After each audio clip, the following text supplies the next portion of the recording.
రాధ అనే అవివాహిత మహిళ తెలుగు మేట్రిమోనీ యాప్లో పరిచయమైన వ్యక్తి ద్వారా 45,000 రూపాయలు పోగొట్టుకుంది.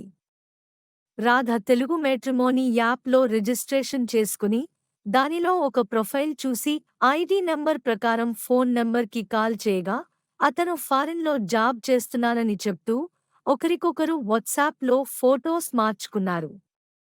వారిద్దరూ కొన్ని రోజులు ఫోన్లో మాట్లాడుకున్న తర్వాత ఒకరోజు రాధకి కాల్ చేసి ఇండియాలో మా బంధువులకి ఆరోగ్యం బాగోలేదని, ఈ సమయంలో నీవు మాత్రమే సహాయం చేయగలవని, రెండుసార్లు 10,000 రూపాయలు, ఒకసారి 25,000 రూపాయలు అడగడంతో రాధ పేటీఎం ద్వారా డబ్బులు పంపించింది. మరలా అతను ఫారిన్ నుండి ఇండియాకి వస్తున్నానని చెప్తూ జీఎస్టీ, టాక్స్ మొదలగు వాటికి కొన్ని చెల్లింపులు చేయాలని, తన వద్ద పౌండ్స్ మాత్రమే ఉన్నాయని, కస్టమ్స్ క్లియరెన్స్ నిమిత్తం 1,18,000 రూపాయలు పంపమని అడుగగా రాధకి డౌట్ వచ్చి, ఎంక్వైరీ చేయగా తాను మోసపోయానని తెలుసుకుంది. ఈ స్కామ్లో కేవలం రాధ ఒక్కరే బాధితురాలు కాదు.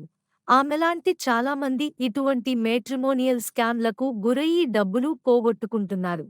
కావున ప్రజలు ఈ స్కామ్ల పట్ల జాగ్రత్త వహించాల్సిందిగా, ఒకవేళ ఎవరైనా సైబర్ నేరానికి గురి అయితే 1930కి కాల్ చేయవలసిందిగా ఆంధ్రప్రదేశ్ సిఐడి పోలీస్ వారి విజ్ఞప్తి.